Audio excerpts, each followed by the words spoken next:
Welcome everyone to the deep dive. Today we're diving into a fascinating topic, spiritual awakening and extraterrestrial contact. Interesting, isn't it? We'll break down an interview with Elena, an archaeologist who claims to have been abducted by extraterrestrials during her childhood. Oh yes, I've heard about her story.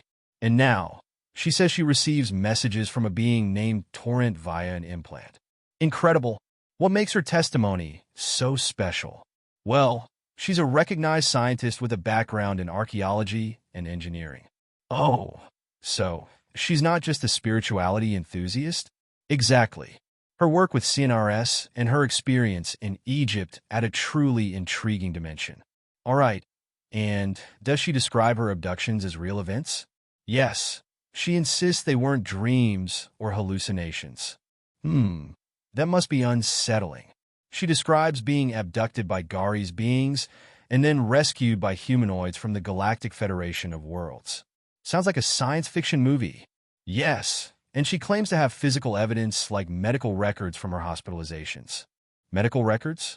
That's quite astonishing. Yes, it makes her story even more intriguing. Elena doesn't just recount her story. She provides very precise details about extraterrestrial technology. For example, she describes the Mercury engine of their ships. And some scientists studying crashed UFOs say, wait, does she talk about recovered ships?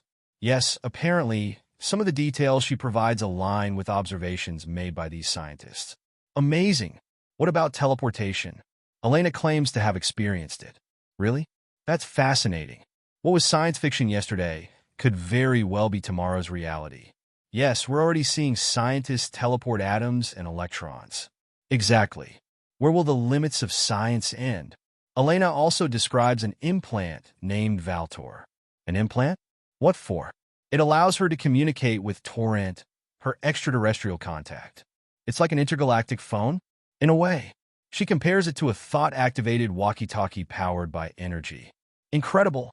Instant communication across astronomical distances. Imagine the possibilities. This concept echoes ideas like quantum entanglement and the quantum internet. True, we're hearing more about these futuristic technologies. But be careful. Elena tempers the idyllic image of benevolent extraterrestrials. Oh, what does she say?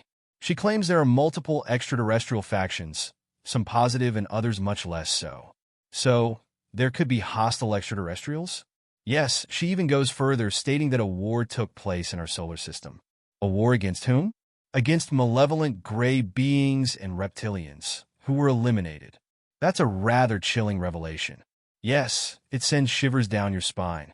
But she says not all grays and reptilians are bad. No, she makes it clear that it's not a generalization. All right, so there could be both good and bad among them. Exactly. This is part of a targeted effort to prepare humanity for a more peaceful future, one with open contact and intergalactic collaboration. Yes, that's what she says. Elena also mentions the Prime Directive. Like in Star Trek, the idea of not interfering in developing civilizations. Exactly. The Galactic Federation supposedly respects this principle, but supports humanity in subtle ways. That's interesting. How so? Concretely, she talks about collaboration with secret space programs like Solar Warden of the U.S. Navy.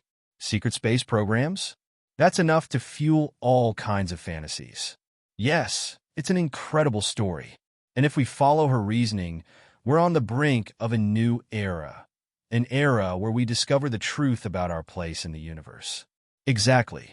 Elena describes a future with revolutionary technologies, abundant energy, incredible healthcare, and even space colonization. It's a future worth dreaming about. Yes, it's a very optimistic vision, but it also raises many questions. Yes, for example, she talks about the suppression of advanced technologies, such as Tesla's work on free energy. Yes, free energy, if it really exists, why is it hidden? That's the big question. Who benefits from this secrecy? And if we had access to unlimited energy, what impact would it have on our world? These are crucial questions to ponder. Elena also touches on another fascinating subject. Which one? The potential link between the Orion constellation and some ancient civilizations on Earth. Yes, like the builders of the pyramids? Exactly. And this is where archaeoastronomy comes into play. Archaeoastronomy? What's that? It's a science that uses stars to date ancient constructions. I see. And what does it teach us about the pyramids? Elena, who worked at the Temple of Karnak, explains that the pyramids might be far older than we think. Really? That's incredible.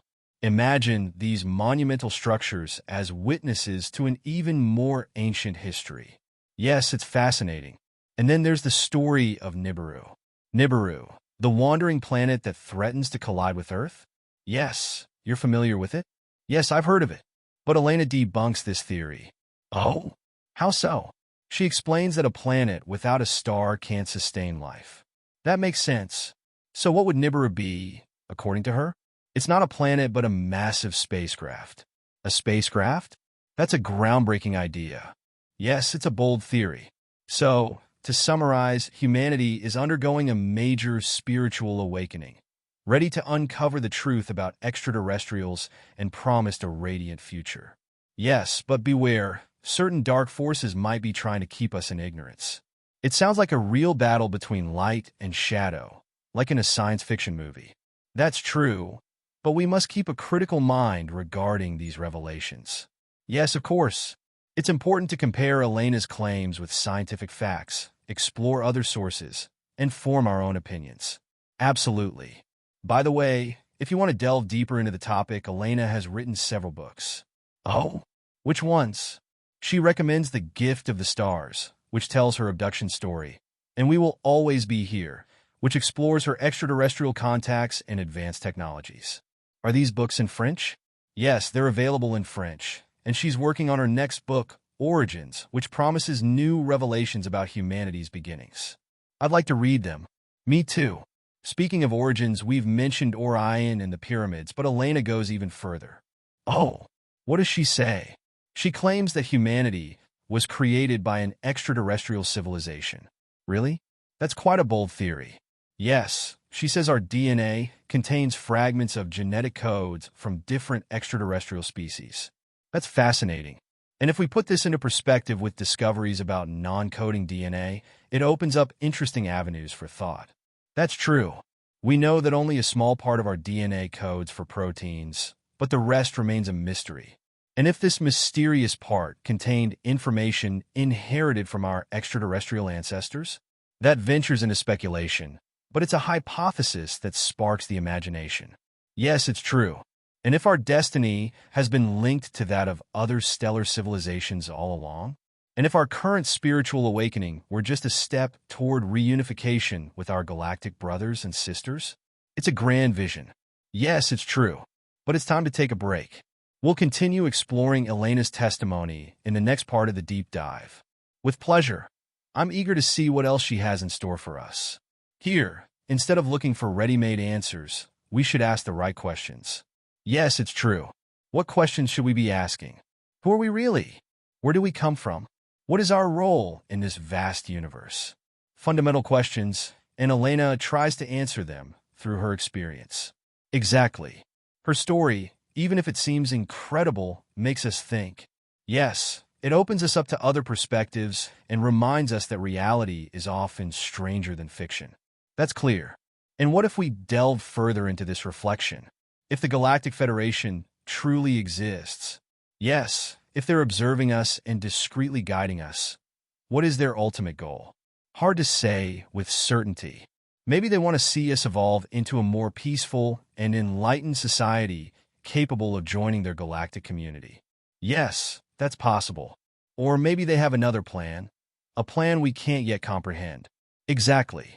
With our current level of consciousness, we still have much to learn,